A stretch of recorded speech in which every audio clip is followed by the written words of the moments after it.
से धन्यवाद कीर्तन में भाग लेने के लिए। तो अभी हम लोग मंगलाचरण करते हैं। ओम अज्ञानतिमिरान्धस्य ज्ञानांजन शलाकया चक्षुरुन्मीलितं येन तस्मै श्री गुरुवे नमः। श्री चैतन्य मनोभीष्टं स्थापितं येन भूतले स्वयं रूप कदा मह्यं ददाति स्वपदान्तिकं। वन्देऽहं श्री गुरु श्रीयुतपदकमलं श्री गुरु वैष्णवांश्च श्री रूपं सागर जातं सहगण रघुनाथं वितं तं सजीवं स्वाधेतं सावधूतं परिजं सहितं कृष्ण चैतन्य देवं श्री राधा कृष्ण पादान सहगण ललिता श्री विशाखा विदांत च। नम ओम विष्णु पादाय कृष्ण प्रेष्ठाय भूतले श्रीमते भक्ति वेदांत स्वामिन इति नामने। नमस्ते सारस्वती देवे गौरवाणी प्रचारिणे निर्विशेषा शून्यवादी पाश्चात्य देश तारिणे। वाञ्छाकल्पतरुभ्यश्च कृपा सिन्धुभ्य च पतितानां पावनेभ्यो वैष्णवेभ्यो नमो नमः।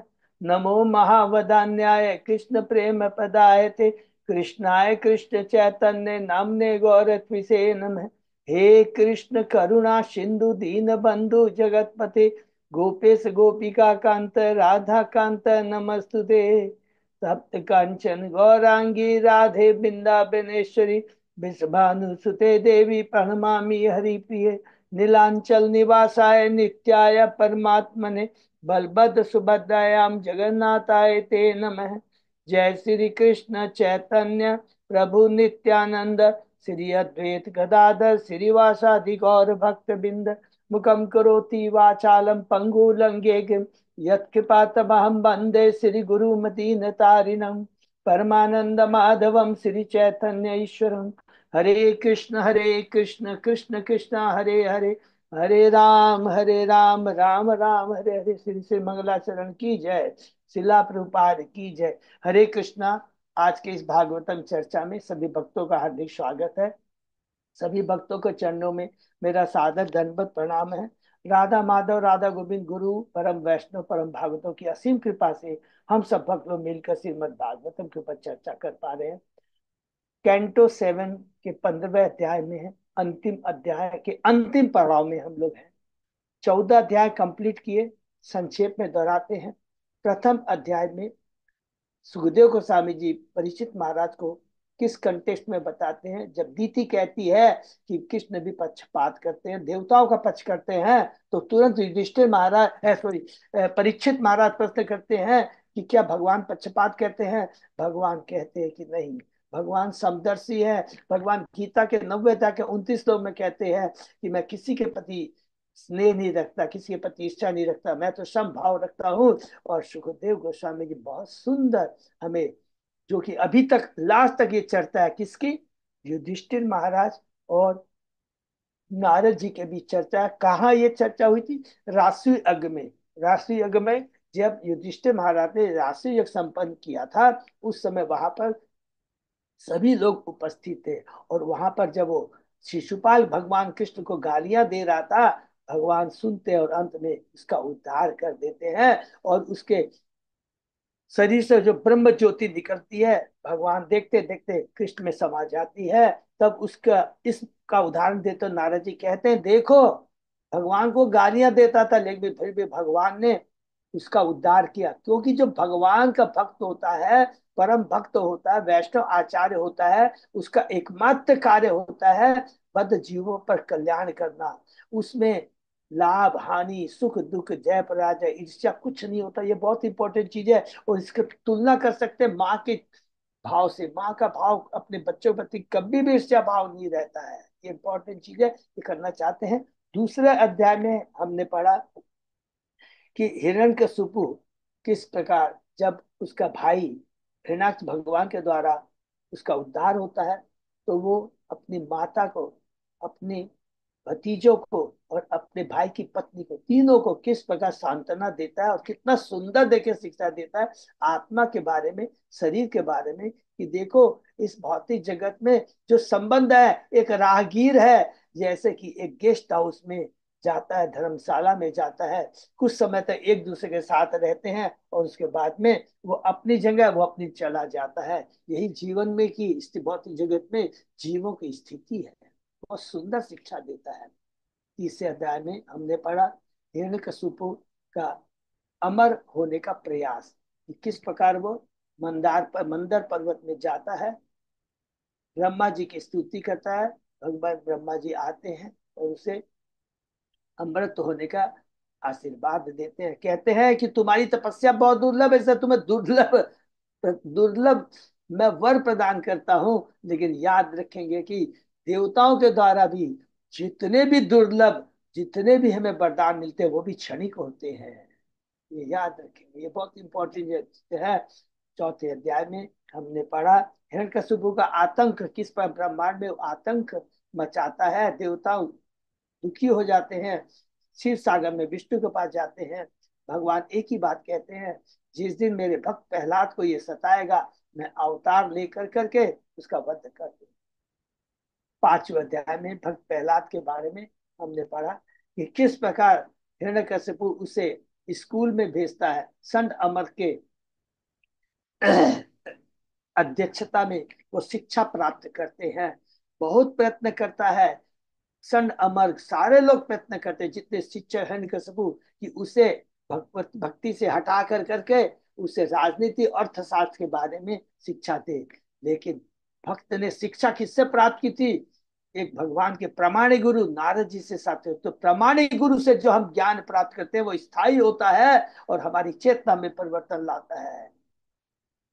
भक्त प्रहलाद के कुछ भी नहीं हुआ, सारे कष्ट, स्थान असुर का, पूरा वातावरण असुर, सब कुछ, लेकिन उसकी भक्ति में परिवर्तन नहीं आता है। बल्कि वो क्या करता है, अपने जो स्कूल के सहपाठी रहता है, मित्र रहता है, उनको भक्ति का ज्ञान देता है। जो कि छठे अध्याय में हम लोग पढ़ते हैं कि छठे अध्याय में किस प्रकार वो ज्ञान देता है कि मनुष्य योनि बहुत दुर्लभ है, किंतु फिर भी अर्थपूर्ण है और आत्म साक्षात्कार के लिए है। इसी मनुष्य योनि में हम भक्ति करके अपने जीवन के चरम लक्ष्य को प्राप्त कर सकते हैं।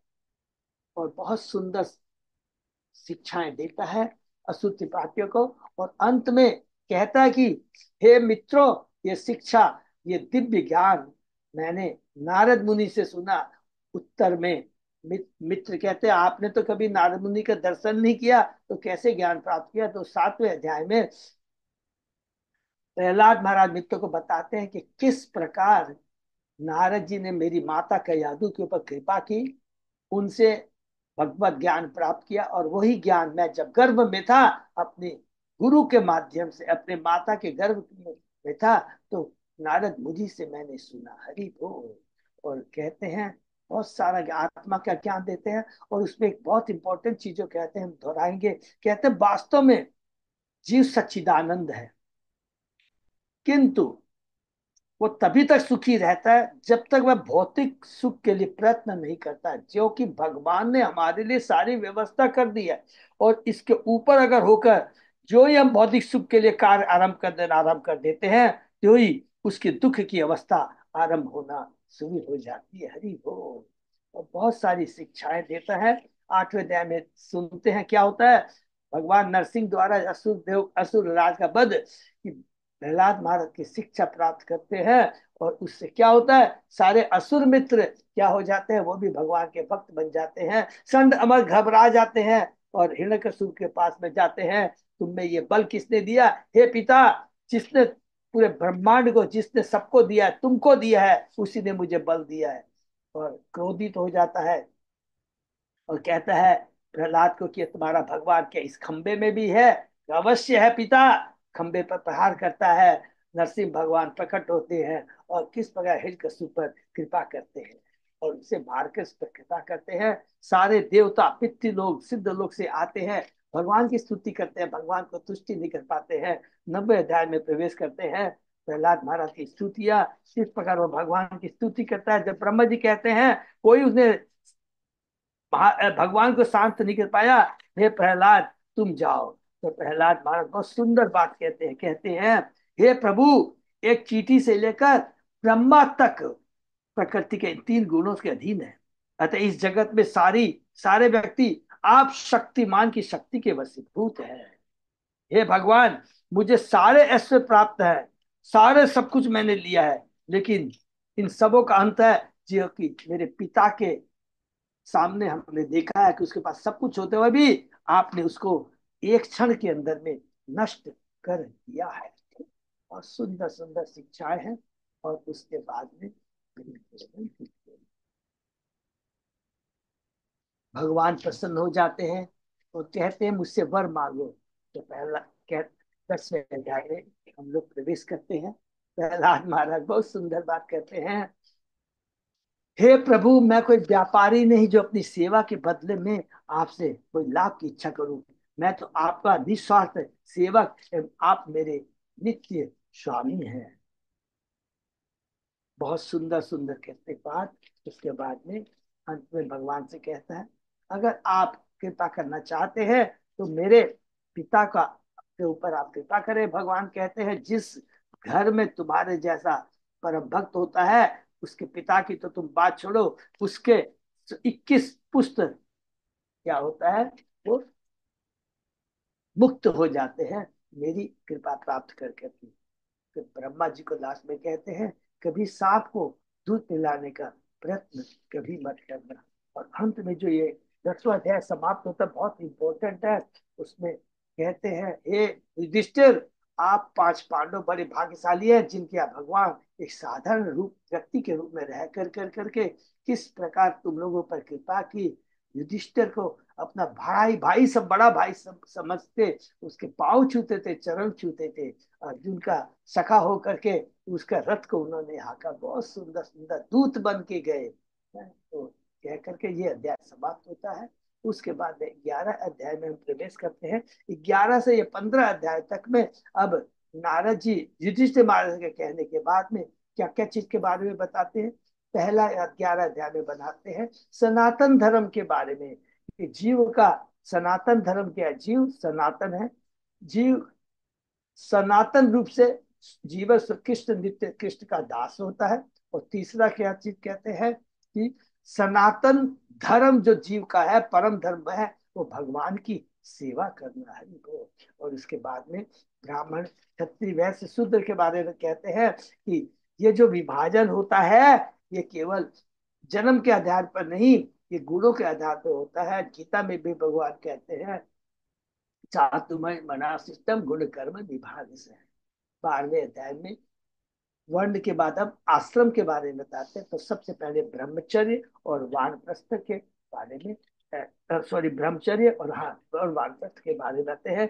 गृहस्थ के बारे में नहीं बताते हैं, जिसका डिटेल में वर्णन हमको 14 अध्याय में मिला है। और 13वें अध्याय में क्या है, पहले तो हो गया ब्रह्मचर्य वानप्रस्थ, और 13वें अध्याय में वो वर्णन करते हैं सन्यासी के बारे में कहते हैं। और इसका बहुत सुंदर जो डिटेल में जो बताते हैं, प्रहलाद महाराज और एक अवधूत ब्राह्मण के बीच जो वार्ता होती है उसके माध्यम से बताते हैं। कहते हैं कि जीवों के लिए जो जीवन का वास्तविक स्वरूप आध्यात्मिक सुख है, और यही असली सुख है। आध्यात्मिक सुख ही असली सुख है। आत्मा का कल्याण, आत्मा के लिए हमें कार्य करना, यही वास्तविक हमारा धर्म है। और इसी से शाश्वत आनंद की प्राप्ति होती है। जीव सच्चिदानंद है, अर्थात जब जीव अपने मूल आध्यात्मिक स्वरूप में रहता है तो वह स्वभाव से सुखी रहता है। आध्यात्मिक प्राणी के लिए दुखी रहने का प्रश्न नहीं उठता। जिस प्रकार पिता कृष्ण सदैव प्रसन्न रहती है, उसी प्रकार उसके अंश रूप जीव भी स्वभाव से सुखी रहते हैं। किंतु दुर्भाग्यवश इस भौतिक जगत में आकर कर करके जब 3 गुणों के प्रभाव में बद्ध हो जाता है तो भौतिक जगत की संपत्ति संबंध उपाधियों से वो सुख प्राप्त करने की चेष्टा करता है, लेकिन दुख ही दुख पाता है। ये बहुत बड़ी शिक्षा है। 14 अध्याय में आदर्श पारिवारिक जीवन, इसमें नारद जी युधिष्ठिर महाराज को बताते हैं। इंद्रिय तृप्ति के लिए मनुष्य जीवन का दुरुपयोग नहीं करना चाहिए, क्योंकि यह इंद्रिय तृप्ति तो कुकर तथा मल मल भक्षी, माने इस ब्रह्मांड के किसी भी कोने में चले जाए इंद्रिय तृप्ति तो रहती है। और अगर जो इंद्रिय तृप्ति में लग रहता है तो वह गृहस्थ जीवन न होकर पशुओं का आसुरी जीवन कहलाता है। मनुष्य जीवन में मनुष्य का बस वास्तविक कार्य तो अपनी आत्मा को समझना है और उसके अनुसार कार्य करना चाहिए, तभी वह सुखी रह सकता है। बुद्धिमान मनुष्य को अपने कार्यकलाप की योजना को सरल बनाना चाहिए। जीवन में जितनी भी आसक्ता हो उससे संतुष्ट रहना चाहिए। बोल करके बहुत सुंदर सुंदर इसमें शिक्षा करके उसके बाद में इस अध्याय में बहुत इंपॉर्टेंट चीज कहते हैं कि देखो, केवल भगवान श्री कृष्ण की भक्ति करना चाहिए। और इसके लिए एक वो जो श्लोक बताते उदाहरण देते बहुत ही सुंदर है। कहते हैं देखो, रासु यज्ञ में सभी उपस्थित थे, मैं भी था, ब्रह्मा जी भी, चतुष कुमार, बड़े बड़े मुनि थे, लेकिन सब लोगों ने एक पुकार में सबने एक मत होकर एक ही चीज कहा कि अग्र पूजा के अधिकारी तो एकमात्र यहाँ पर उपस्थित श्री कृष्ण हरि बोल। तो ये कहकर कहते हैं, इसकी श्रेष्ठता को बताते हैं। और उसमें दूसरी चीज कहते हैं कि वैष्णव के चरणों में कोई अपराध नहीं होता चाहिए। वैष्णव अपने प्रचार द्वारा तीनों लोगों को अपने चरण कमल की धूलि से पवित्र बनाते हैं। और वो परम वैष्णव भगवान श्री कृष्ण द्वारा भी पूजनीय है। हरि बोल। यहाँ करके 14 समाप्त होता है। 15वां अध्याय में अब हमको पूरा चारों जो वर्णों का क्या है उसको लेकर के बताते हैं। इसलिए शीर्षक है सभ्य मनुष्यों के लिए उपदेश। तो सभ्य मनुष्य कौन है? सभ्य मनुष्य वो है जो वेदों के आदेश के अनुसार अपनी अपनी वृत्ति को करते हुए कृष्ण को केंद्र में रख करके अपने वृत्ति कार्य करता है। ये एकदम एक सेंटेंस में सारी चीजें, यही पूरी चीज है। और वृत्ति कार्य क्या है? ब्राह्मण क्षत्रिय वैश्य शूद्र सबको मिलकर कर कर करके वो क्या करना है? अपने अपने धर्मों का पालन करते हुए फाइनली उन्हें क्या करना है? भगवान की भक्ति करना है।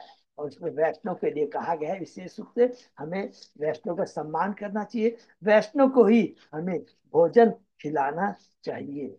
उसके बाद में कहते हैं गुणों के बारे में कि देखो, रजो तमो गुण के कारण मनुष्य की चेतना कामिच्छा के कारण दूषित हो जाती है, किंतु याद रखें कभी कभी सतोगुण के द्वारा भी मनुष्य की धारणा चेतना दूषित हो जाती है। और इसलिए नारद जी युधिष्ठिर को कहते हैं हर एक को अपने पद के अनुसार अपने तक करते हुए भगवान की भक्ति करके तीनों गुणों से ऊपर आना चाहिए। केवल हम सोचेंगे तीन गुण में रह गए तो हमने बहुत बड़ा, नहीं नहीं चलेगा। क्योंकि सतोगुण भी कभी कभी क्या है, हमने अच्छा पुण्य कार्य किया तो मन में एक इंद्रिय तृप्ति आती कि लोग मेरी बड़ाई करें। तो इसके लिए सबसे बड़ी बात यह है कि ब्राह्मण क्षत्रिय वैश्य शूद्र का जो जो कर्तव्य है वो करो। करो क्या है? ब्राह्मण का काम है लोगों को भगवान के बाद, क्षत्रिय का काम क्या है? राजर्षि प्रजा का पालन करे और प्रजा को कृष्ण भावनान्वित बने। वैश्य का काम यह है कि अपने कर्तव्य कृषि पालन, पशुपालन, कृषि पालन, गाय सेवा, गौ सेवा का कार्य करे। और शूद्र का कार्य के ऊपर के तीन वर्णों की सेवा करे। लेकिन खाली ये सेवा ही सफिशियंट नहीं है। सेवा के लिए क्या बताते हैं? इस सेवा चारों को अपने कार्य करते हुए कृष्ण को केंद्र में रख के कार्य करना। कोई ब्राह्मण कहेगा कि मैं तो अपने कार्य कर रहा हूँ, क्षत्रिय का नहीं चलेगा। नहीं तो इस भौतिक जगत में ही रहना पड़ेगा। हर एक को अपने पद के अनुसार अपने भीतर कर्तव्य करते हुए भगवान की भक्ति कर करके उन्हें प्रसन्न करना चाहिए। यही सबसे बड़ा काम है। तभी प्रत्येक व्यक्ति सुखी रह सकेगा, समाज देश का कल्याण होगा, सभी सुखी रह पाएंगे। ऐसा नहीं कि केवल सन्यासी वान, फिर दूसरी बात कहते हैं कि ऐसा नहीं कि केवल सन्यासी वानप्रस्थ और ब्रह्मचारी ही कृष्ण के पास जा सकते हैं। शर्त यह है कि गृहस्थ भी जा सकता है, लेकिन शर्त यह है कि निष्काम भाव से वो भक्ति करे। गृहस्थ जीवन में रह कर कर केवल अपनी अपने परिवार देश की उन्नति के लिए नहीं कार्य करना चाहिए। गृहस्थ का कमाई करना है, अपने बच्चों का पालन करना है, अपनी पत्नी का ध्यान रखना है, लेकिन अनासक्त होकर निष्काम भाव से काम करे। हे राजा युधिष्ठिर, पांच पांडवों के ऊपर अनेक कष्ट आए, फिर लास्ट में बहुत सुंदर वाक्य है, अनेक कष्ट आए, किंतु वे कृष्ण के शरणागत होने के कारण कृष्ण को केंद्र में रखा था। उन्होंने हाथियों के समान बड़े बड़े शत्रुओं को भी जीत लिया। तो इसलिए कृष्ण को केंद्र में रखकर हम जीवन गृहस्थ, हम लोग गृहस्थ कार्य करेंगे तो हमें कोई भी कष्ट नहीं आएगा। उसके उदाहरण में लास्ट में जो हम लोग पढ़ रहे थे क्या बता रहे हैं? नारद जी अपने पूर्व जन्म के बारे में बताते हैं कि बहुत समय पूर्व एक अन्य माँ कल्प में ब्रह्मा जी का एक दिन को कल्प बोलते हैं। मैं अपने उपवर नामक गंधर्व के रूप में था, अन्य गंधर्वों से मैं मेरा अत्यधिक सम्मान था। तो यहाँ पर प्रभुपाद जी बहुत इंपॉर्टेंट बात बोलते हैं, जो हमने लास्ट इसमें पढ़ा वो बहुत इंपॉर्टेंट। क्या बात बोलते हैं? ऐसा नहीं है कि भगवान को अपने लाखों पूर्व जन्म की बात याद रहती है, जो भगवान का शुद्ध भक्त है उसको भी याद रहता है। हरि बोल। ये प्रभुपाद जी तात्पर्य में बताते हैं। और इसके आगे अब नारद जी अपने पूर्व जन्म के बारे में क्या बताते हैं उसको हम लोग सुनेंगे। ओम नमो भगवते वासुदेवाय। ओम नमो भगवते वासुदेवाय। ओम नमो भगवते वासुदेवाय। नारायण नमस्कृत्य नरं चैव नरोत्तमं देवी सरस्वती व्यासं ततो जयं उदीरयेत्। नष्प्रायेषु अभद्रेषु नित्यं भागवत सेवया भगवती उत्तम श्लोके भक्ति भवती नैष्ठिकी। कृष्णाय वासुदेवाय देवकी नंदनाय च नंद गोप कुमाराय गोविंदाय नमो नमः। आराधयो भगवान ब्रजेश तनय ततदाम बिंदावनम रमया काचित उपासना रजवधु अर्गेण्य कल्पिता। श्रीमद्भागवतम प्रमाणम अम्लम प्रेमा पुमर्थो महान। श्री चैतन्य महाप्रभो मतम इदम तत् आदरो न पर। हरे कृष्ण कृष्ण कृष्ण हरे हरे हरे राम राम राम हरे। कैंटो 7 चैप्टर 15 सभ्य मनुष्य के लिए श्लोक नंबर 71। बहुत बहुत धन्यवाद अच्युत अजय दास। तो शुरू करते हैं। एकदा देव सत्रे तु गंधर्व अप्सर साम गणा उपहृता विश्व श्रृगभी हरि गाथ उपगायनी। एक बार देवताओं की सभा में भगवान की महिमा के गायन के लिए एक संकीर्तन किया गया, जिसमें गंधर्व तो अप्सराओं को भाग लेने के लिए प्रजापतियों ने आमंत्रित किया। तो प्रजापतियों ने आमंत्रित किस चीज के लिए किया है? संकीर्तन के लिए किया है। संकीर्तन का अर्थ है भगवान के पवित्र नाम का जप करना। हरे कृष्ण आंदोलन कोई नवीन आंदोलन नहीं, जैसा कि लोग कभी कभी ब्रह्मवश सोचते हैं। हरे कृष्ण आंदोलन ब्रह्मा जी के जीवन के प्रत्येक युग में विद्यमान रहा। हरि बोल। और पवित्र नाम का कीर्तन ब्रह्मलोक तथा चंद्रलोक समेत सभी उच्च लोकों में किया जाता है। गंधर्व लोक तथा अप्सरा लोक की बात का तो क्या ही कहना ही क्या। अतएव आज से 500 वर्ष पूर्व इस संसार में श्री चैतन्य महाप्रभु द्वारा शुरू किया गया संस्कृत आंदोलन कोई नया आंदोलन नहीं है। कभी कभी हमारे दुर्भाग्यवश यह आंदोलन रोक दिया जाता है, लेकिन श्री चैतन्य बाबू तथा उनके सेवकों ने समग्र विश्व के लाभ के लिए इस आंदोलन को फिर से चालू किया। हरि बोल। शिला प्रभुपाद की जय। अहम च गायन तत्विद्वान स्त्री परिवृतो गतः ज्ञात्वा विश्वसृज तत्मे हेलनम सेपु ओजसा। या ही त्वं शुद्धताम आशु नष्ट श्रीकृत हेलना। नारद मुनि ने कहा, उत्सव में बुलाए जाने पर मैं भी गया। स्त्रियों से गिरकर मैंने देवताओं की महिमा का संगीतात्मक गायन प्रारंभ किया। इसके कारण प्रजापति ने मुझे उन शब्दों में भला साप दे डाला। क्योंकि तुमने अपराध किया है, संकीर्तन के बजाय तुमने ये भौतिक गाने गाए हैं, तुमने अपराध किया है, और तुम तुरंत सौंदर्य से विहीन शूद्र बन जाओ। तो तब जाकर के अगले कल्प में ब्रह्मा जी के वो बनते हैं शूद्र। कीर्तन के संबंध में शास्त्रों का कहता है, श्रवण कीर्तन विष्णु। मनुष्य को भगवान का यश तथा उनके पवित्र नाम का कीर्तन करना चाहिए। स्पष्ट कहा गया है, श्रवण कीर्तन विष्णु। मनुष्य को विष्णु का गुणगान करना चाहिए, अन्य किसी देवता का नहीं। दुर्भाग्यवश कुछ ऐसे मूर्ख लोग होते हैं जो देवताओं के नाम पर कीर्तन की कोई विधि निकाल देते हैं। यह अपराध है। कीर्तन का अर्थ है भगवान का यश गुण, न कि अन्य किसी देवता का। हरि बोल। कभी कभी लोग काली कीर्तन तथा शिव कीर्तन करते हैं, और बड़े बड़े मायावादी सन्यासी तक का कहना है कि कोई चाहे किसी नाम का कीर्तन करे उसे वही फल मिलेगा। क्योंकि चाहे कुत्ता की सेवा करे, चाहे बिल्ली की करे, चाहे मनुष्य की करे, चाहे देवता की करे, सब एक समान है। देखिए कितनी बड़ी उनकी जघन्य सोच है। तो एक ही फल मिलेगा। किंतु यहाँ हम देखते हैं कि लाखों लाखों वर्ष पूर्व जब नारद मुनि एक गंधर्व थे, तो उन्होंने भगवान की उपेक्षा की थी और वे स्त्रियों के साथ प्रमत्त होकर कुछ और गाने लगे थे, जिससे उन्हें शूद्र बनने का शाप दिया गया। उनका प्रथम अपराध था कि वे कामुक स्त्रियों के साथ संकीर्तन मंडली में गए, और दूसरा अपराध था कि उन्होंने सामान्य गीतों को, जैसे कि सिनेमा गीतों को, संकीर्तन के बराबर मान्यता दी। इस अपराध के लिए उन्हें शूद्र बनने का शाप दिया गया। तावत दास्याम अहम यज्ञे तत्रापि ब्रह्मवादिनां शुश्रूष्य अनुसंगेन प्राप्त अहम ब्रह्मपुत्रताम प्राप्तो अहम ब्रह्मपुत्रताम। यद्यपि मैंने एक दासी के गर्भ से शुद्ध के रूप में जन्म लिया, किंतु मैं वैदिक ज्ञान में पारंगत वैष्णव की सेवा में लग गया। हरि बोल। फलस्वरूप इस जीवन में मुझे ब्रह्मा जी के पुत्र रूप में जन्म लेने का सौभाग्य प्राप्त हुआ। यह है शुद्ध भक्तों का संग।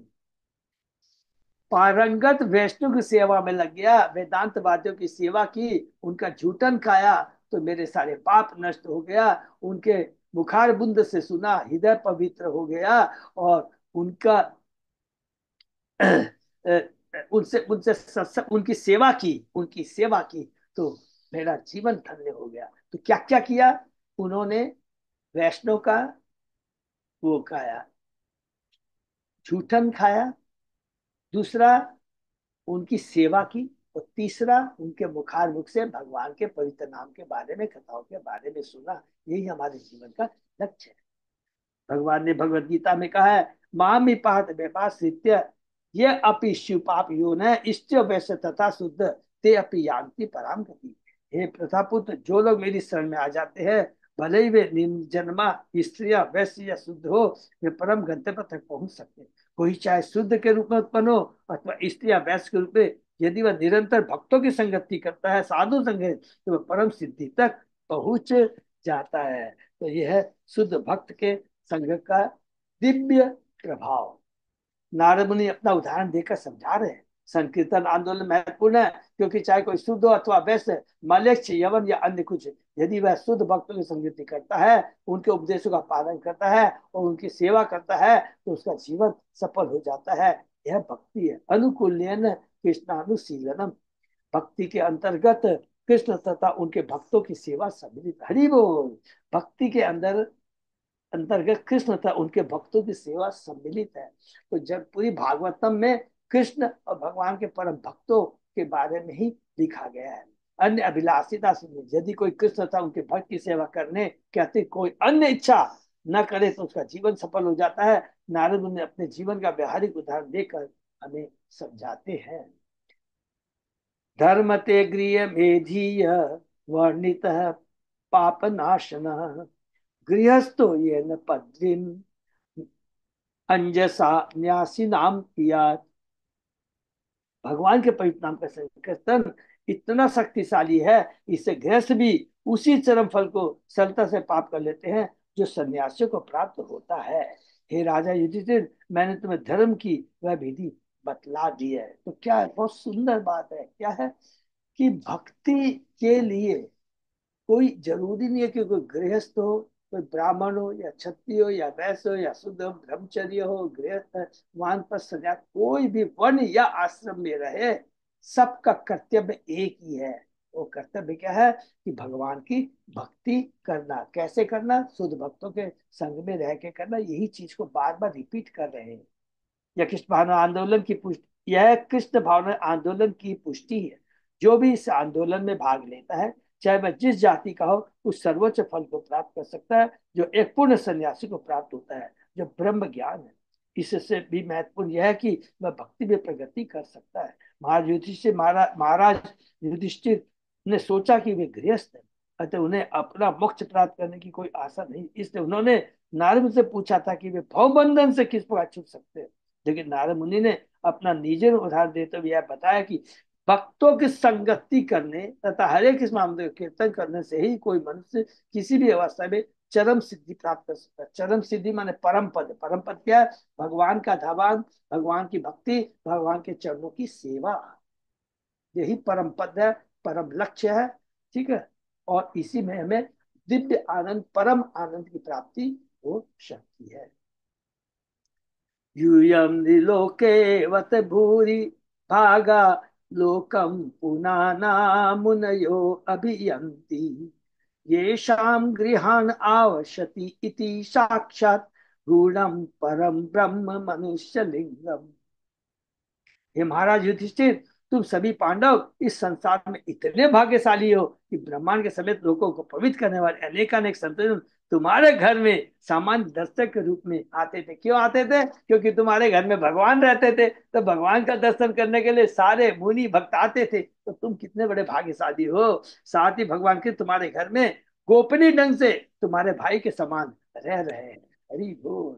तुम्हारे छोटे भाई की तरह रह रहे, तो युधिष्ठिर बड़े भाई हैं। यह वैष्णव की प्रतिष्ठा बढ़ाने वाला कथन है। मानव समाज में ब्राह्मण ही सर्वाधिक सम्मानित व्यक्ति है।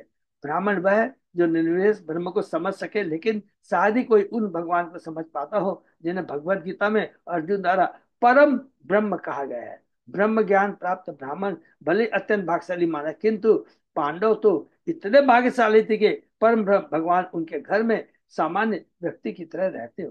भूरी भागा सद बताता कि पांडवगण ब्रह्मचारी तथा ब्राह्मणों से भी उच्चतर पद प्रति। हरि बोल। अगले श्लोक में नारद ने पांडव के पद की महिमा का वर्णन करते हैं। और 14वें अध्याय में भी हम लोग ने लास्ट में पढ़ा है ना कि नारद जी पांडव को युधिष्ठिर कहते हैं, अरे तुम तो बड़े भाग्यशाली हो, तुमसे प्रहलाद भाग्यशाली, तुम भी बहुत भाग्यशाली हो, जिसके यहाँ भगवान स्वयं तुम्हारे घर में रह करके एक साधारण व्यक्ति का, मनुष्य का आचरण करते थे। स वा अयम ब्रह्म महत विमग्र्य केवल्य निर्वाण सुखानुभूति प्रिय सुहृत्तव खलु मातुलेय आत्मा हरणियो विधिकृत गुरु च। यह कितना आश्चर्यजनक है कि वे परम ब्रह्म कृष्ण हैं, जिन्हें बड़े बड़े मुनि अपनी मुक्ति तथा शाश्वत आनंद प्राप्ति के लिए ढूंढते रहते हैं, तुम्हारे श्रेष्ठ क्या क्या बने शुभ चिंतक, मित्र, मेरे भाई, आत्मा, पूज्य निर्देशक तथा गुरु की भांति कार्य कर रहे हैं। कृष्ण ऐसे किसी भी व्यक्ति के निर्देश तथा गुरु बन सकते हैं जो उनकी कृपा का इच्छुक रहता है। हरि बोल। भगवान गुरु को इसलिए भेजते हैं कि वह भक्त को प्रशिक्षित करे, और जब भक्त प्रगत हो जाए तो भगवान उसके हृदय में रहकर गुरु की भांति कार्य करते। तेषां सत्विकता नाम बस्ताम प्रीति पूर्वकम ददामि बुद्धि योगम तम ये मामू पयाति। जो लोग निरंतर मेरी भक्ति करते हैं और प्रेम पूर्वक मेरी पूजा करते हैं, उन्हें मैं बुद्धि देता हूँ, जिससे वे मेरे पास तक आ सकते हैं। जब तक कोई भगवान के प्रतिनिधि गुरु द्वारा पूरी तरह प्रशिक्षित नहीं हो जाता, तब तक कृष्ण किसी के साक्षात गुरु नहीं बनते। अतः जैसा कि हम पहले कह चुके हैं, भगवान के प्रतिनिधि गुरु को कभी भी सामान्य मनुष्य नहीं समझना चाहिए। प्रतिनिधि गुरु कभी अपने शिष्य को असत्य झूठा ज्ञान नहीं देता, वह केवल पूर्ण ज्ञान प्रदान करता है। इस तरह वह कृष्ण का प्रतिनिधि होता है। कृष्ण भीतर तथा बाहर से गुरु की भांति सहायता करते हैं। हरि बोल। चैत्य गुरु, बाह्य गुरु, इधर से परमात्मा के रूप में और बाहर से गुरु के रूप में। बाहर से वे अपने प्रतिनिधि बनकर और भीतर से साक्षात उनमें शुद्ध भक्त से बातें करते हैं परमात्मा, और उसे उपदेश देते हैं जिससे वह भगवत धाम वापस जा सकता है। हरि बोल। न यक्ष साक्षात भव पद्मजादि भी रूपम धिया वस्तु तया उपवर्णितम मौनेन भक्त्या उपशमेन पूजितः प्रसिद्धामेश स सात्वताम पति। जहाँ अब वही भगवान उपस्थित है जिनका असली रूप ब्रह्मा तथा शिव जी जैसे महापुरुषों की भी समझ में नहीं आता। उनके भक्त अपने निष्ठापूर्वक आत्मसमर्पण में उनका साक्षात्कार करते हैं। ऐसे भगवान जो अपने भक्तों के पालन करता है और जिनकी पूजा मौन भक्तिता उपशन द्वारा की जाती है, हम पर प्रसन्न हो।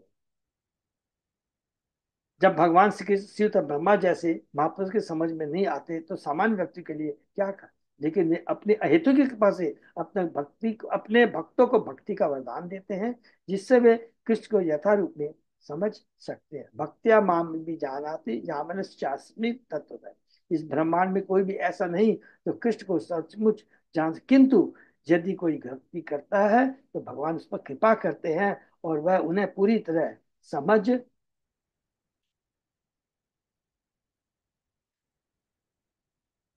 सकता है। इसकी पुष्टि भगवान ने श्रीमद् भागवत गीता में की है।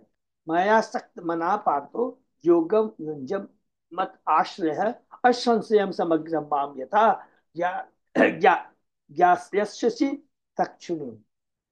हे पिता पुत्र अर्जुन, अब सुनो कि किस तरह मेरी चेतना से पूरित होकर और अपने मन को मुझ में अनुरक्त करके योगाभ्यास करने से तुम बिना संशय मुझे पूरी तरह समझ सकते हो। भगवान स्वयं शिक्षा दे रहे हैं कि कोई उन्हें पूर्णतः किस तरह जान सकता है। न केवल पांडव अपितु कोई भी व्यक्ति जो कृष्ण के आदेशों को निष्ठापूर्वक स्वीकार करता है वह भगवान को यथा रूप में समझ सकता है। युधिष्ठिर महाराज को उपदेश देने के बाद नारद मुनि भगवान का आशीर्वाद प्राप्त करने के लिए प्रार्थना करते हैं, जिससे वे सबों पर प्रसन्न हो और सभी लोग ईश्वर चेतना में पूर्ण बनकर भगवत धाम वापस जा सके। हरि बोल। देखिए युधिष्ठिर महाराज प्रार्थना करते हैं क्या, भगवान का आशीर्वाद प्राप्त करने के लिए क्या करते हैं कि दूसरों पर कैसे कल्याण हो। प्रहलाद महाराज भी कहते हैं मुझे अपनी चिंता नहीं है। क्यों चिंता नहीं है? क्योंकि मैं तो आपके संरक्षण में हूँ, तो मुझे डर नहीं है। मैं तो निर्भय हो गया हूँ। मुझे तो चिंता है उन दूसरों लोगों की जो कि इस भौतिक अंधकूप में भौतिक आसक्ति अपनी इंद्रिय तृप्ति के लिए सड़ रहे हैं, केवल उसी के लिए प्रयास कर रहे हैं। तो ये जो भगवान के परम भक्त होते हैं उनका यही स्वभाव होता है। शिला प्रभुपाद को देखिए, 70 साल की उम्र में सब कुछ छोड़ कर करके अपने गुरु के आदेश का पालन करते हुए ध्यान में रखते अपने सिरोधार्य कर करके वो जाते हैं। देखिए पश्चिम देश में जाते हैं और कितने कष्ट सहते हैं, लेकिन उनके पास में गुरु की कृपा, भगवान के नाम की शक्ति, भगवान पर श्रद्धा, गुरु पर श्रद्धा, उस शक्ति के माध्यम से वो इतना बड़ा कार्य कर पाए। तो ये जो भी कार्य हम कर पा रहे हैं ये भगवान की कृपा है, गुरु की कृपा है। हमारा इसमें कोई भी श्रेय नहीं है, कोई योगदान नहीं है। श्री शुकवाच इति देवर्षिणा प्रोक्तम निशम्य भरत ऋषभ पूज्यामासु पितः कृष्णम च प्रेम निहंगल। श्री सुखदेव गोस्वामी ने कहा श्रेष्ठ भरतवंशी युधिष्ठिर ने नारद मुनि के वर्णन से सब कुछ जान दिया। इन दोनों को सुनने के बाद उन्हें अपने हृदय में अत्यंत आनंद का अनुभव हुआ और उन्होंने अत्यंत प्रिय होकर भगवान कृष्ण की पूजा की। कहा पूजा की? सबको याद है ना, ये तब कोई कंफ्यूजन नहीं है। ये सारी बातें कहाँ हो रही? राष्ट्रीय यज्ञ के समय हो रही है। वहां पर भगवान श्री कृष्ण उपस्थित है। सब लोग मिल कर करके कृष्ण को अग्र पूजा के लिए उन्हें चुनते हैं। हैं? तो वही कह रहा है और उन्होंने अतः होकर भगवान कृष्ण की पूजा की। यह स्वाभाविक है कि जब किसी को पता चल जाता है कि उसके परिवार का कोई व्यक्ति इतना महान है तो यह सोच कर ओह ऐसा महापुरुष हमारा संबंधित है, अरे कृष्ण हमारे संबंधित है, मेरे मामा के लड़के हैं। ट्रिप हो जाता है। यद्यपि पांडव पहले से श्री कृष्ण को जानते थे कि जब उन्होंने नारद मुनि से यह सुना कि वे भगवान है तो पांडव को यह सोच कर आश्चर्य हुआ कि अरे भगवान तो हमारे मेरे भाई के रूप में हमारे साथ है। निश्चय ही उनको अपार हर्ष हुआ। हरि बोल। कृष्ण पार्थो उपामंत्र्य पूजित प्रयो मुनि श्रुत्वा कृष्ण परम ब्रह्म पार्थ परम विस्मित। कृष्ण तथा महाराज युधिष्ठिर द्वारा पूजे जाकर नारद उनसे विदा लेकर चले गए। युधिष्ठिर महाराज अपने मेरे व कृष्ण को भगवान के रूप में सुनकर अत्यधिक चकित हुए। और ये सारी बातें कौन बता रहे हैं? सुखदेव गोस्वामी जी परीक्षित महाराज को बता रहे हैं। तो कोरिलेशन कोऑर्डिनेशन सब कुछ क्लियर है, कोई कंफ्यूजन नहीं है। यदि नारद तथा युधिष्ठिर के बीच इस संवाद को सुनने के बाद भी किसी के मन में कृष्ण ये भगवान होने में कोई संदेह रह जाता है तो उसे चाहिए कि वह तुरंत ही अपने संदेह को समाप्त कर दे। बहुत इंपॉर्टेंट श्लोक है।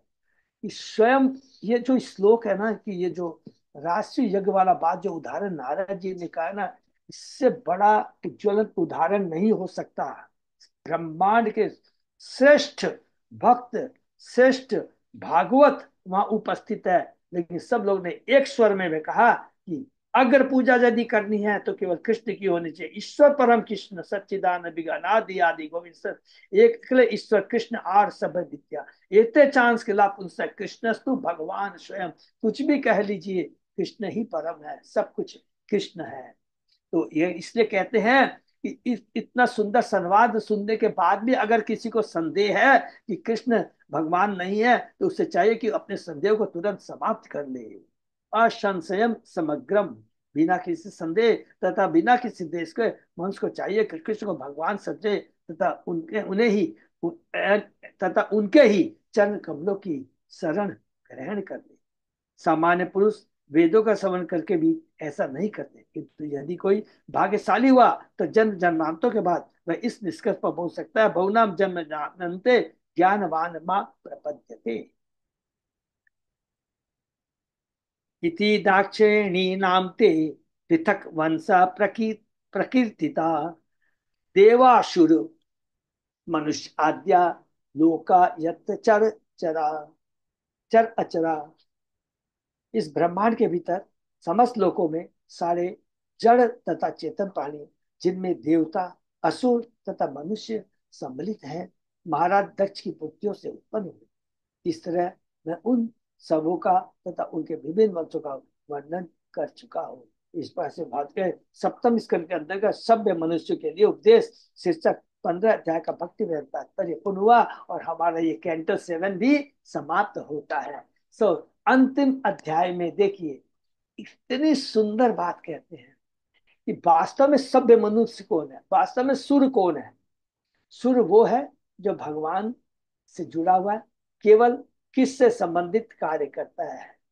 और असुर वो है जो किस भी किस से संबंधित कार्य नहीं करता। अर्थात जो कृष्ण से को छोड़कर जितने भी सारे कार्य हैं, सच पूछा जाए भक्ति की दृष्टि से तो उसको आसुरी कार्य कहेंगे। क्यों आसुरी कार्य कहेंगे? कहेंगे प्रभु ये तो बहुत डेंजरस बात है। बिल्कुल, जो कार्य हमें भौतिक जगत में ही बनाए रखता है वो वास्तव में आसुरी कार्य है। आसुरी कार्य का मतलब और डिटेल में लिख देंगे, वो कार्य जो अपनी इंद्रिय तृप्ति के लिए होते हैं। और इसीलिए यहाँ पर कहा है कि ठीक है, रजोगुण और तमोगुण से ऊपर उठना अच्छी बात है, लेकिन सतोगुण में आकर के टिके रहना भी उचित नहीं है।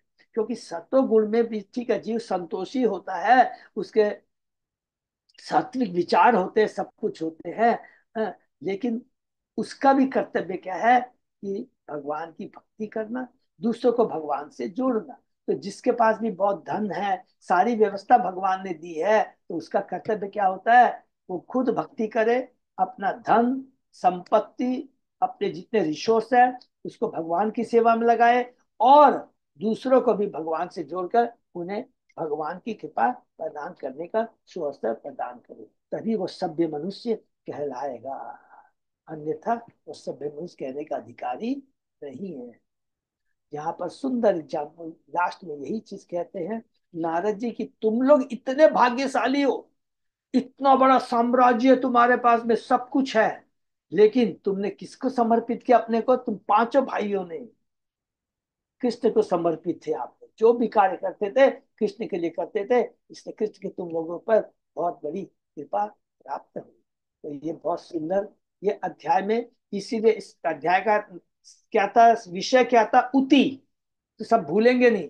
तो हम लोगों ने क्या क्या कंप्लीट किया? सर्ग और विसर्ग, अध्याय 1 से लेकर के मिडिल ऑफ 5 तक, 5वें अध्याय के आधे तक सर्ग और विसर्ग। उसके बाद में अध्याय 5 का सबको याद होगा ना, पूरा हम लोगों ने जम्बू द्वीप सब स्थानम के बारे में सर्ग विसर्ग और स्थानम किया। तो ये 5वें। 6वें अध्याय में पोषणम। पोषणम का मतलब क्या हुआ कि भगवान पोषण करते हैं। उसमें किसकी लीला पड़ी है? अजामिल की लीला। हरि बोल। फिर 7वें अध्याय में उति, उति के बारे में पढ़ा। इसका मतलब क्या होता है? उति इंक्लेशन, जो असुर प्रवृत्ति और सुरपति। असुर प्रवृत्ति किसकी हमने देखी? हिरण्यकशिपु की देखी। सुर प्रवृत्ति किसकी देखी? हमने भक्त प्रहलाद की देखी। अब उति के बाद में शुरू क्या होता है? नेक्स्ट विषय क्या है? मनवंतर। हरि हो। तो मनवंतर 8वें अध्याय में पूरा का पूरा अभी हम लोग मनवंतर के बारे में पढ़ेंगे। 8वें कैंटो, सॉरी कैंटो 8 के अंदर में। बहुत सुंदर है कि सबको मालूम है। अच्छा अभी थोड़ा सा कर लेते हैं। जब अच्युता जैसा बुक्स तो सब किसी के पास होगा नहीं ना भी, कैंटो होना है। चाहिए प्रभु जी, सब घर में ही रहती हैं तो हो सकता है। मैं चाहूँ तो शेयर कर सकता हूँ, कोई दिक्कत नहीं है। कर सकते हैं तो आप बोल सकते हो, एक बार जनरल इंट्रोडक्शन से भी कर सकते हैं, बात कर ठीक सकते ठीक। हैं। तो फिर आप थोड़ा, बहुत सुंदर है, नहीं तो बाकी सब लोग रखेंगे रेडी करके। तो मनवंतर 8वां विषय हो गया, मनवंतर है। उसके बाद में ईशानु कथा, 9वां, 90 कैंटो में ईशानु कथा। उसके बाद 10वें में आश्रय, हरि बोल, कैंटो पूरा 10 आश्रय है। और उसके बाद में निरोध, मुक्ति और निरोध। मुक्ति 11 कैंटो में, और निरोध है 12वें में। जैसे समात्मा ना पूरा। तो ये 8वां जो कैंटो है, हरि बोल, प्रभु का बहुत बहुत धन्यवाद, हरि बोल। ब्रह्मांड के प्रशासक मनु। तो मनु के बारे में, अच्छा ऐसे पढ़ लेते हैं। ब्रह्मा जी के एक दिन में कितने मनु हैं? सबको मालूम है ना, ब्रह्मा जी का एक दिन कितना होता है? 1000 चतुर्युग का होता है। 1000 चतुर्युग, खाली युग नहीं, चतुर्युग 1000 चतुर, एक चतुर्युग कितना का होता है? सतयुग, त्रेता युग, द्वापर युग और कलयुग को मिला करके इसको बोलते हैं एक चतुर्युग। उसको 1000 से मल्टीप्लाई जब कर देते हैं, तो ब्रह्मा जी का केवल एक दिन, 100 दिन नहीं, ब्रह्मा जी का आयु 100 दिन होती है। तो ब्रह्मा जी का एक दिन 1000 चतुर्युग के बराबर होता है। और ब्रह्मा जी के एक दिन में कितने मनु आते हैं? 14 मनु आते हैं। ब्रह्मा जी के एक दिन में 14 मनु आते हैं। 1000 को यदि हम लोग 14 से डिवाइड कर देते हैं, तो एक मनु कितने दिन तक शासन करता है? 71 पॉइंट समथिंग चतुर्युग, युग मत बोल दीजिएगा, चतुर्युग, ठीक है ना। अर्थात एक चतुर्युग कितने साल का होता है? 43,20,000 साल का होता है एक चतुर्युग। उसको 72 से मल्टीप्लाई कर दीजिए, उतने काल तक एक मनु शासन करता है, हरि बोल। ये देखिए, तो सबसे पहले मनु कौन थे? सबने हम लोगों ने पढ़ाई, क्योंकि स्टार्टिंग हमने कहां से की थी? कैंटो 3 से। स्वयं मनु, स्वयंभू मनु, स्वयंभू प्रथम मनु है। और हमने किसके बारे में अभी तक पूरा पढ़ा? अभी तक सोच के हम लोग कर सकते हैं।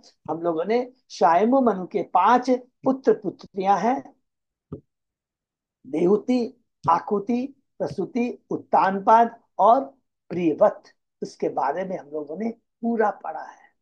उसके बारे में तो पढ़ा है, लेकिन उस मनु के बारे में डिटेल में, वो मनु भगवान की कैसे पूजा करते हैं, किस प्रकार अपना जो 71 पॉइंट चतुर्युग समाप्त होने के बाद में किस प्रकार वो भी सब कुछ छोड़ कर करके चले जाते हैं, इसका वर्णन है। यह है पहला मनु का। फिर उसके बाद में दूसरा मनु, तीसरा मनु, चौथा मनु। जैसे ही चौथा मनु आएगा, चौथा मनु में क्या लीला हुई थी? गजेंद्र मोक्ष की लीला हुई थी, हरि बोल। तो जैसे ही चौथा मनु आता है, तुरंत परीक्षित महाराज कहते हैं, अरे आपने कहा इसमें गजेंद्र मोक्ष लिया, इसका बारे में बताइए। तो आप देखेंगे दूसरा अध्याय, तीसरा अध्याय, चौथा, मैंने दो तीन कितने में एग्जैक्ट याद नहीं है, उसमें फिर गजेंद्र मोक्ष की कला, फिर पांचवा, छठवा, फिर समुद्र मंथन हुआ, तो समुद्र मंथन की बातें आई, तो बहुत सुंदर अध्याय है। तो इसी तरह हम लोग डिटेल में पढ़ेंगे, बहुत सीक्वेंस को मेंटेन करके चलेंगे तो कंसेप्ट बहुत क्लियर रहेगा, हाँ? तो हरे कृष्णा। तो हम लोग कल से कैंटो 8 शुरू कर सकते हैं, सब लोग रेडी रखेंगे। तो प्रभु, मेरे ख्याल से नेक्स्ट क्लास से ही शुरू करेंगे तो अच्छा रहेगा, क्या प्रभु? ठीक है प्रभु जी। किसी का कोई प्रश्न है तो, ये बहुत सीक्वेंस बस याद है हम लोग की, पर भगवान की बहुत बड़ी कृपा है, हम लोग पूरा का पूरा। अच्छा, नहीं तो कंफ्यूजन क्या होता है प्रभु? अभी तो आप बता रहे थे सुखदेव गोस्वामी परीक्षित महाराज से बात करने, फिर ये नारद जी और युधिष्ठिर कैसे आ गए? तो ध्यान रखना है कि सुखदेव गोस्वामी जी और परीक्षित महाराज वार्ता करते, उसमें सुखदेव जी कोट करते हैं किसका वर्णन? नारद जी और युधिष्ठिर। ये खत्म हो गया। अब उसके बाद में देखेंगे 8वें अध्याय में, क्योंकि यहाँ लिखा नारद मुनि जी भगवान को प्राप्त करके चले गए हैं। सबको याद है ना, चौथे कैंटो में हमने क्या पढ़ा था? शुरू कैसे पढ़ रहे थे? अरे, विदुर जी से मैत्र मुनि की वार्ता हो रही है। नहीं, चौथे कैंटो में जाते क्या पढ़े? प्रचेता अपनी तपस्या करने के लिए चले गए, वहां कोई रहता नहीं है, और इधर विदुर जी अपना हस्तिनापुर आ गए। तो अब क्या होगा? तो फट से 500 कैंटो में हमने क्या पढ़ा? कि प्रियव्रत महाराज आ गए। ब्रह्मा जी जाके बोलते हैं, अरे प्रिय भ्राता तुम तो ब्रह्मचारी होने से नहीं चलेगा, देखो वहां कोई शासन, इस ब्रह्मांड में शासन करने के लिए चाहिए। कितनी सुंदर लीला है। तो तुरंत में प्रियव्रत महाराज आते हैं, शादी करते हैं, और उनके जो पुत्र होते हैं सब याद है ना, उत्तम तामस ये सब, वो बने मनु बने हैं। इसका भी वर्णन यही आ जाएगा, हरि बोल। कि प्रियव्रत के 3 पुत्र, 3 मनु बने हैं, साधारण बात नहीं है। इसीलिए स्वयंभू मनु की जो है वंशावली है, बहुत उत्तम है, बहुत इंपॉर्टेंट है। तो यही चीज हम लोग 8वें कैंटो में पढ़ेंगे। हरे कृष्णा सबको। किसी का कोई प्रश्न? अच्युत अजय दास प्रभु, हाँ प्रभु। थोड़ा सा वो हम लोगों को बता दीजिएगा, 11 गीता जयंती के बारे में ना। और एक चीज और थोड़ा सा है, जस्ट बोलते बोलते याद आ गया, समय आ गया, कि जैसे मेरे को अच्युत अजय दास प्रभु से बात कर रहा था कि नया वर्ष मान अंग्रेजी के हिसाब से नया वर्ष शुरू हो रहा है, तो उसमें सेवा जो है, हमारे जगन्नाथ जितने भी फेस्टिवल है ना पूरे साल में, अब आएंगे जनवरी से लेकर दिसंबर तक, उसमें प्रथम सेवा किसकी आएगी? जगन्नाथ ग्रुप की आएगी। हरी बोल। तो सबको याद रखना है, पुष्प अभिषेक और गौर पूर्णिमा फेस्टिवल। हरि बोल। तो अभी से हम लोग को तैयार रहना है, तन मन धन से हमें सेवा करनी है। और जहां तक मायापुर ट्रिप का सवाल है, प्रभु से बात हुई आज, मैं कल उनसे मैं बात नहीं कर पाया, आज मैं बात करके बताऊंगा। और यही रख रहा हूं क्या कि अ, फरवरी के फर्स्ट वीक में या फरवरी के लास्ट वीक में, हम्म, माने 21-22 तारीख के बाद में, तो शायद मेरे ख्याल से किसी को प्रॉब्लम नहीं होनी चाहिए, तो उसी में यदि समय मिल जाए, रूम्स खाली मिल जाएंगे तो हम लोग बुक कर देंगे, ठीक है ना? हरे कृष्णा। हरी। हरे कृष्ण। सही भक्तों का बहुत बहुत धन्यवाद। फिर आज का सेशन ये विराम करते हैं, फिर कल सुबह 7 बजे। धन्यवाद, प्रणाम। हरे